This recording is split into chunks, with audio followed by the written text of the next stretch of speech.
tepile tatu toshaka mpori na kutupatia tena nyingine kudongo, na njoo shida tuko naye. Mwaya sasa tusaidie na shepe piki, mtu anatusaidia kama uko na shamba wajuka kumalisha mmea itakusaidia, lakini mbuta alime wajua kuna hata shamba fasi ya kujenga hakuna.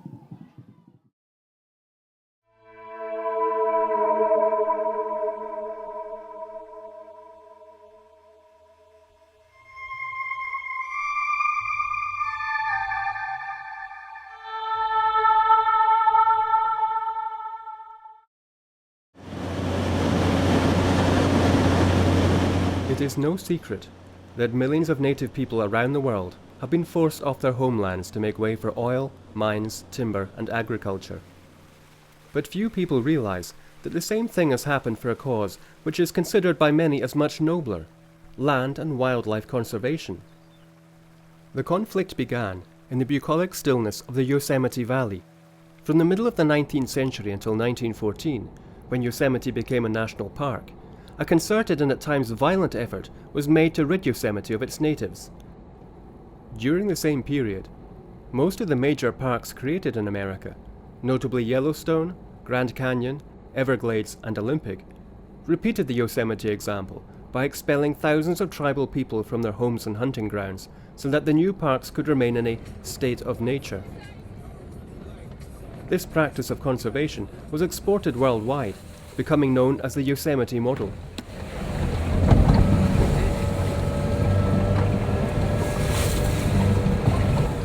The number of people displaced from traditional homelands worldwide over the past century, in the interest of conservation, is estimated to be close to 20 million. 14 million of them in Africa alone.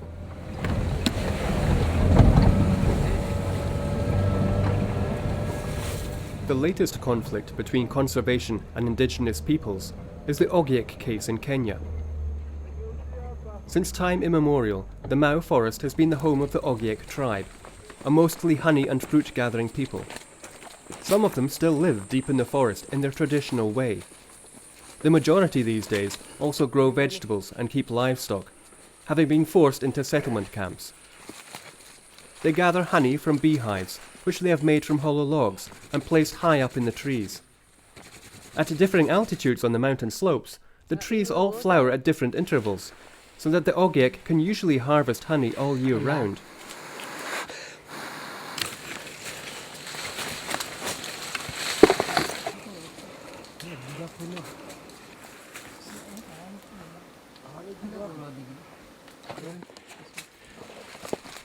This honey is pivotal in Ogiek society and culture.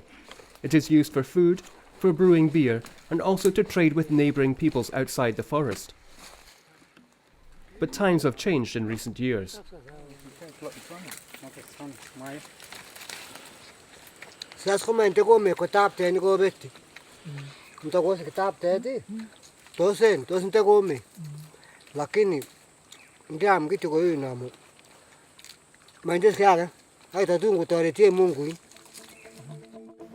The Mau forest is one of Kenya's most important water catchment areas, feeding the rivers Zondu, Nyoro, Mara and many more.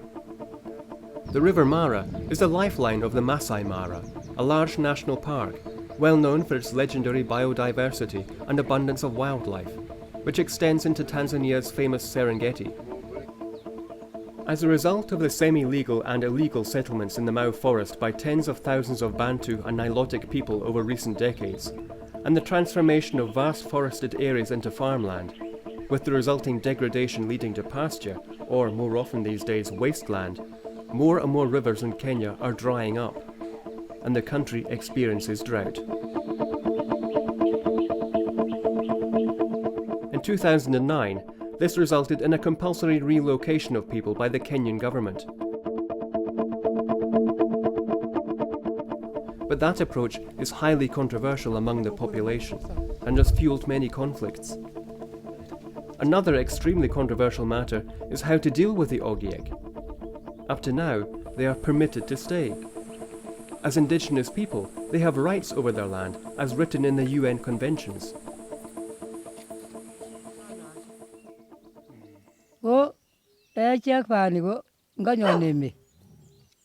Kose kichobote niu kongonyo neme makingen chit age.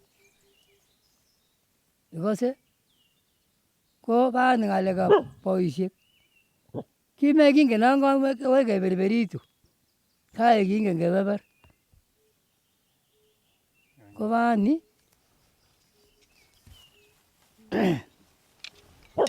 bani kemoche keng'alal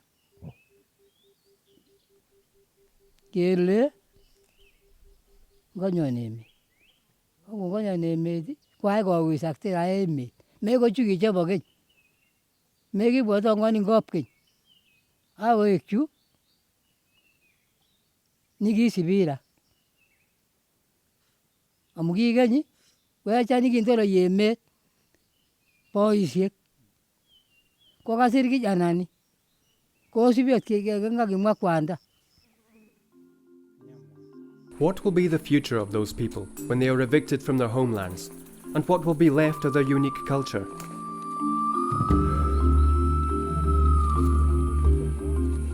One of the earliest examples of conservation ignoring the needs and the rights of native peoples is in the Democratic Republic of Congo, the Kahuzi-Biega National Park.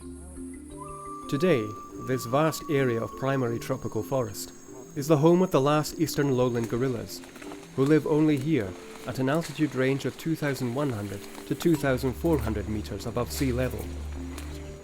During the Civil War, which started in 1996 and officially lasted until 2008, the national park remained mostly unguarded, and atrocities continued as the wildlife was hunted by poachers and rebels alike for meat and monetary gain. Only the bones of the forest elephants can tell those stories.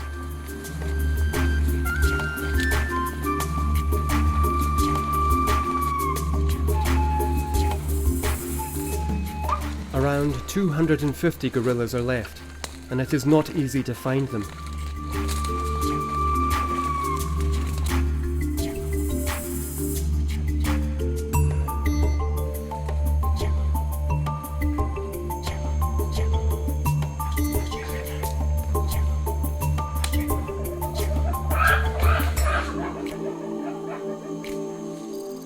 It is good news that these primates now have a safe place to live and are protected by forest guards. But this forest within its mountains Kahuzi-Biega also used to be the home of the Batwa people, Africa's so-called pygmies, who were known for centuries as the guardians of the forest.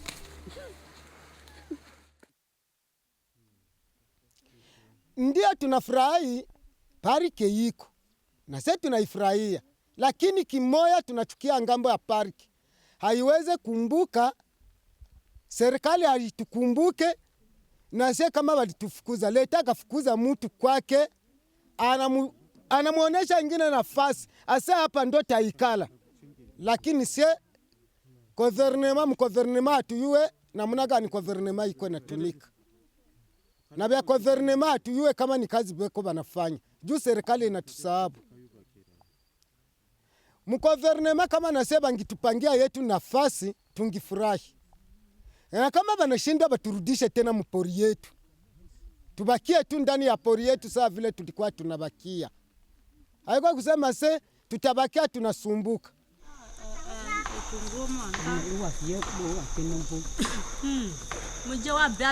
The Batwa, who belong to the oldest culture on earth, have lived since time immemorial in the forest as a semi-nomadic people.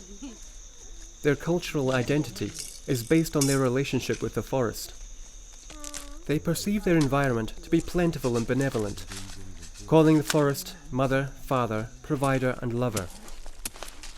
The Batwa spend long periods of time in the heart of the forest, living in bands of between 15 and 40 people, hunting for meat, gathering plant food, collecting honey, their nomadic way of life requiring few possessions.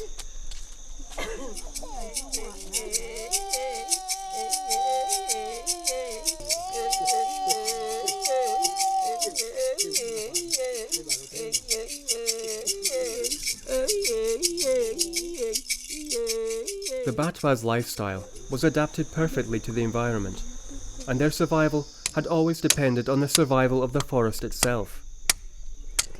With the increasing pressure on the forest in many forms, the area available to the Batwa was shrinking daily. the most devastating development was the ever-growing number of Africans seeking free land on which to cultivate crops.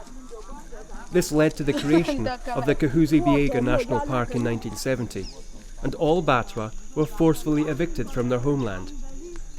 Exactly the same has happened to the other Batwa communities in Rwanda and Uganda. The ancestral land rights of any Batwa have never been acknowledged by the governments, and no compensation has ever been offered for their lost lands and livelihoods.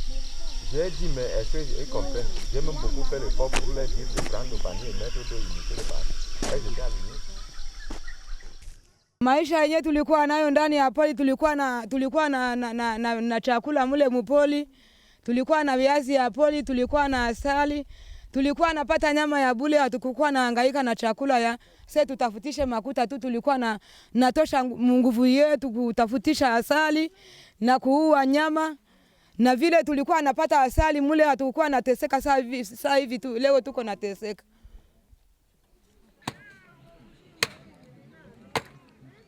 While the Batwa adapted to the changes to their environment by adopting new economic activities and thus new traditions and identities, they continue to face challenges to their very survival. Today, much of the available land, apart from areas reserved for wildlife conservation and environmental protection, is under cultivation.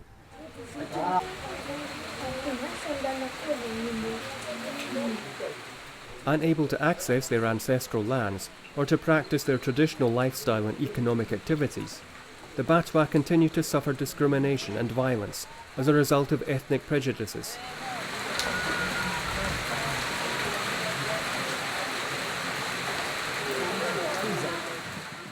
Sisi baleo sasa tunaona kama nasie ile njia ile tu tunamalizika. Banatufukuza mshamba yetu, hakuna mahali banatupatia mahali pengine. Tunajiwazi isike banatafuta hii nani? Hii community ya Bambuti ndio banatafuta imalizike, wala hatuyue ni nini. Sie tunaona kama inakuwa kuisha hii kumalizika ya Bambuti. Bambuti banatafuta kumalizika. As they seek to develop new means of sustaining their communities, such as slash and burn agriculture and keeping livestock, most of these ancient hunter-gatherers suffer appalling poverty resulting from being made landless. Today, most Batwa live in squalid squatter camps on the perimeters of the park. In just one more generation, their forest-based culture, skills, knowledge, traditions, rituals, songs and stories will be gone and lost forever. Their huts are only tolerated on the grounds of others, farmers who misuse these people as slave labour. The relationship between the landowner and the landless pygmies can be seen as that of lords and farm labourers. Of the 150 forest guards in the Kahuzi-Biega National Park, only 20 Batwa are employed as pathfinders. The remainder are unwanted and try to survive one day at a time.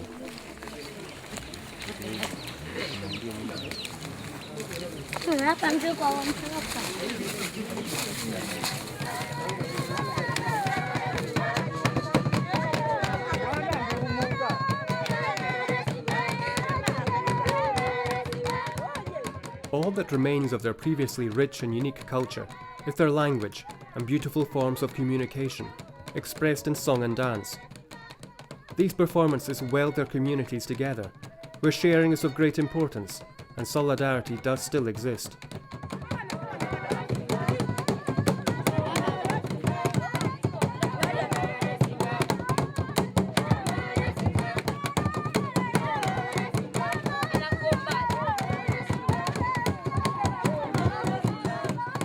The Batwa are but one example of dozens of indigenous peoples worldwide who have been evicted from their ancestral land for so-called conservation reasons, the majority without any compensation.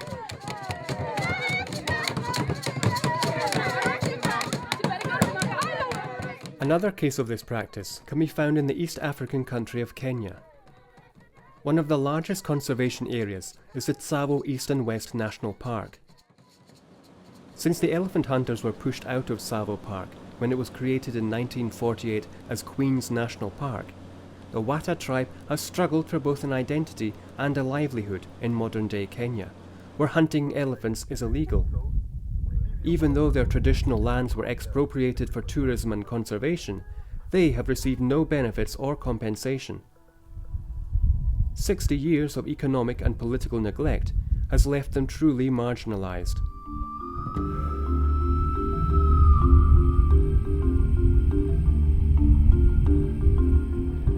However, Tsavo National Park had terrible problems with poachers during the 1980s, when the elephant population dropped from 45,000 to just 5,000, and rhinos were almost entirely wiped out. But this was not done by the Wata. Poachers, wealthy Kenyans, and even white people participated in the slaughter of the elephants.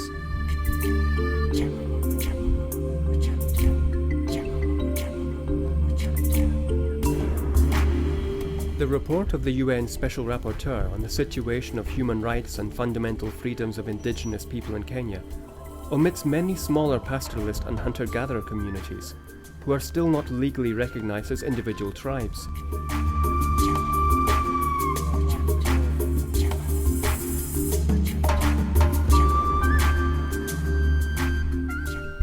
This situation resulted from the colonial policy of promoting assimilation of smaller communities into the dominant society, and is still promoted with all brutality and injustice today. This report details again the ongoing conflict between conservation matters and ancestral land rights inside the Mau forest complex where the Ogiek live. For decades, the Ogiek have fought, first the British colonial powers and then with the Kenyan government, over their right to continue inhabiting the Mau forest. The Kenyan government insists that the area is a forest zone and protected under the Forest Act. Authorities have then ordered the Ogiek to leave the forest, but the Ogiek believe that they have a right to live in what they consider to be their ancestral home, and that the government is trying to illegally and forcefully evict them from the forest.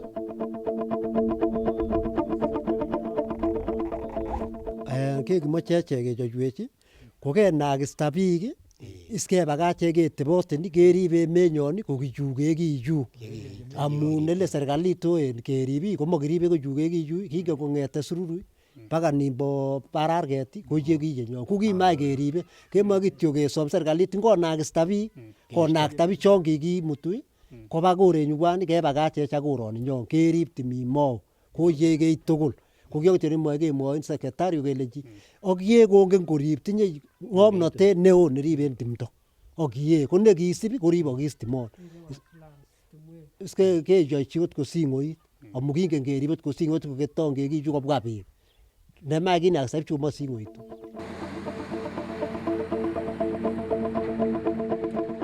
The bizarre situation in the Mau Forest saga is that while the Ogiek face eviction, the Tim Sales Company clear-cuts large forested areas where during colonial times fast-growing non-indigenous tree species were planted in the native forest. Tim Sales belongs mainly to the Kenyatta family, which is highly influential in Kenya. Jomo Kenyatta was Kenya's first president after its independence. Since then, the name is connected with money, property and power.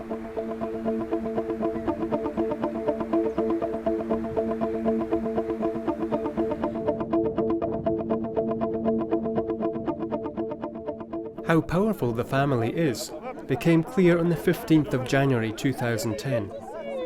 On that day, Prime Minister Raila Odinga planted trees in the Kiptunga area under the motto "Save the Mau." The clear-cutting concessions of Tim Sales were less than 10 kilometres away.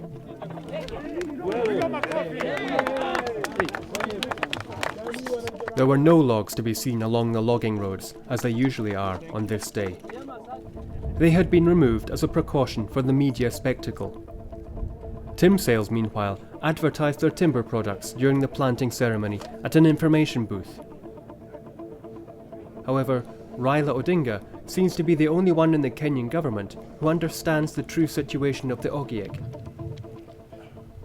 The Mau has lost about 197,000 hectares to settlements, farmlands, and the Chacobanas in the last 15 years.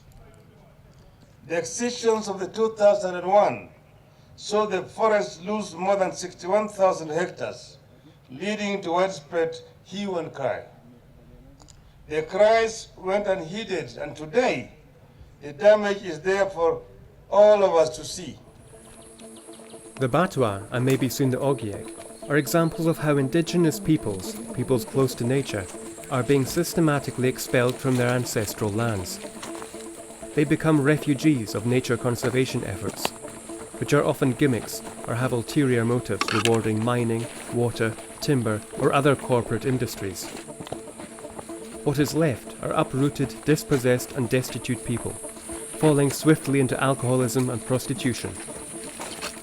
Many end up in the city slums as their homeland habitat bleeds and their culture is lost forever, and they become pariahs. They are degraded to the destitute vagabond peasant class, the bottom rung of the consuming society.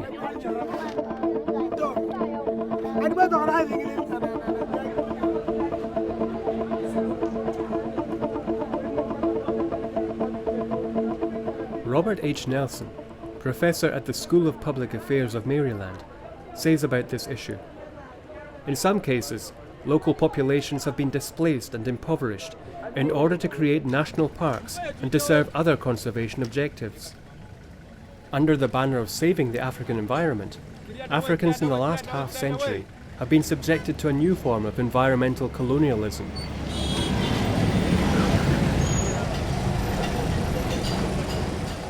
But there is a glimpse of hope for Indigenous peoples. In a landmark decision, an African regional body has found the Kenyan government guilty of violating the rights of the country's Indigenous Enderois community by evicting them from their lands to make way for a wildlife reserve.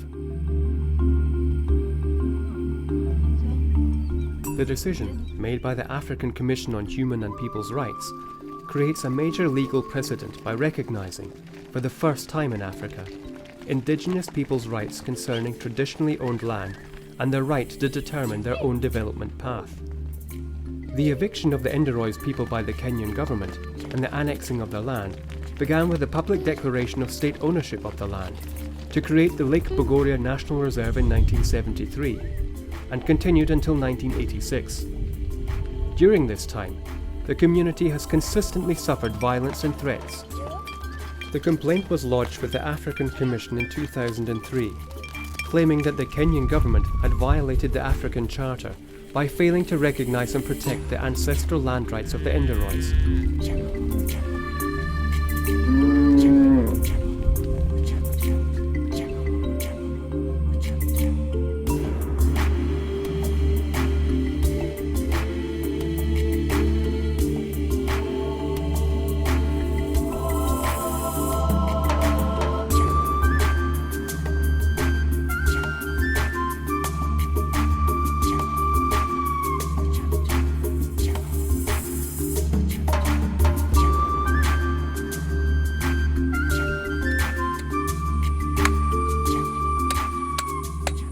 Enlightened conservationists are beginning to accept the axiom that only by preserving cultural diversity can biological diversity be protected, and vice versa.